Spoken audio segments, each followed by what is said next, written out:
Il te regardait avec ce sourire en coin. Il te disait qu'il t'aimait, faisait des promesses d'avenir, et la minute d'après, il détournait le regard. Il soupirait, te méprisait, prenait cet air blasé, comme si ta simple présence l'obligeait à supporter quelque chose de répugnant. Tu te demandes, est-ce que j'exagère? Est-ce que je deviens fou? Mais au fond de toi, une voix douce et douloureuse te chuchote. Il est dégoûté par moi. Et le pire, tu ne sais même pas pourquoi. C'est l'une des expériences les plus dévastatrices que l'on puisse vivre avec un narcissique. Ce mépris subtil, ce contact physique qui ne vient pas, ce regard fuyant, ces mots doux en surface, mais qui dégoulinent de poison. Ce dégoût, ce n'est pas physique. Il n'a ni odeur, ni couleur. C'est plus sombre. C'est un rejet profond que le narcissique ressent face à ta lumière, ton empathie, ta tendresse, ton âme encore vivante.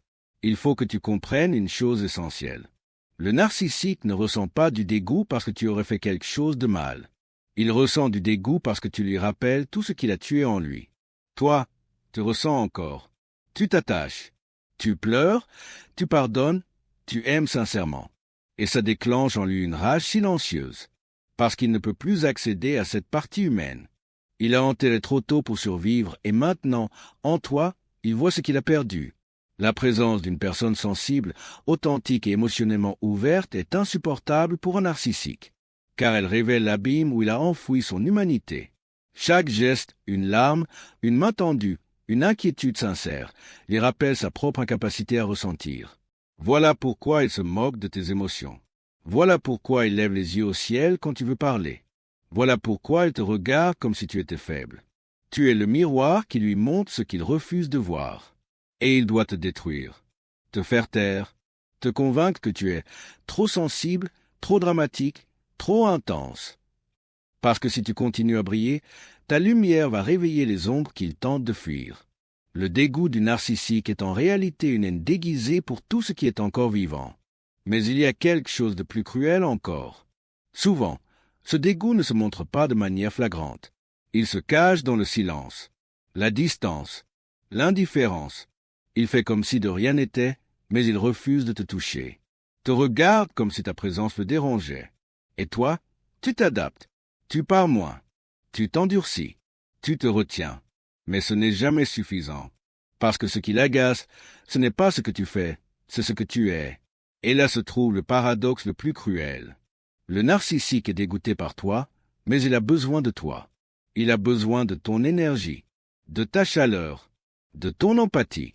Alors il s'approche, te vide, puis te rejette. Un jour il te flatte. Le lendemain, il t'ignore. Puis il agit comme si tout allait bien.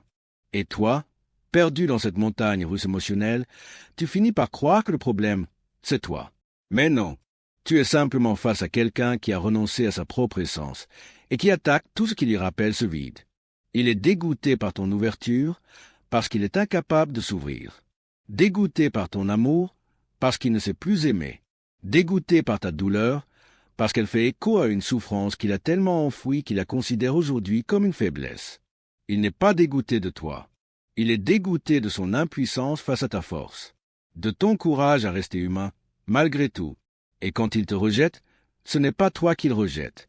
C'est la preuve vivante que tu es encore capable d'aimer. Et ça, il ne le supporte pas. Tu représentes un danger, celui de lui rappeler qu'un autre chemin est possible.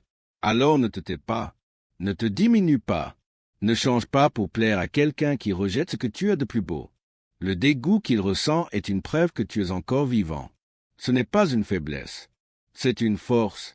Parce qu'au fond, ce que le narcissique ne supporte pas, ce n'est pas toi, c'est ta vérité. Si ce que tu viens d'entendre résonne en toi, c'est sûrement parce que tu as déjà ressenti ce regard vide, ce mépris silencieux. Partage cette vidéo à quelqu'un qui doit comprendre une chose. Le problème n'a jamais été ta sensibilité, le vrai problème, c'est d'être entouré de personnes qui ont renié la leur. Et souviens-toi, ta sensibilité n'est pas une faiblesse, c'est une rébellion, c'est de la lumière. C'est de la vie. Vous êtes-vous déjà demandé pourquoi certaines personnes semblent réussir facilement, alors que d'autres luttent pendant des années sans bouger? Qu'est-ce qui est différent chez ces personnes qui réussissent? Crit à Successful Mindset est le livre qui vous montrera que le succès n'est pas une question de chance ou de hasard, mais de mentalité. Oubliez les mythes des formules magiques ou des raccourcis. Vous apprendrez ici à développer la façon de penser que les grands leaders, les entrepreneurs et les performants ont en commun. Imaginez vous réveiller chaque jour avec la clarté de ce que vous voulez réaliser, et plus encore, avec la certitude que vous y parviendrez. Le chemin vers le succès commence par la façon dont vous pensez et agissez, et créer un état d'esprit réussi est votre carte. Si vous êtes prêt à transformer votre esprit et votre vie, cliquez sur le lien ci-dessous et sécurisez votre copie de « Créer un état d'esprit réussi » dès maintenant. N'attendez plus, le succès commence avec vous.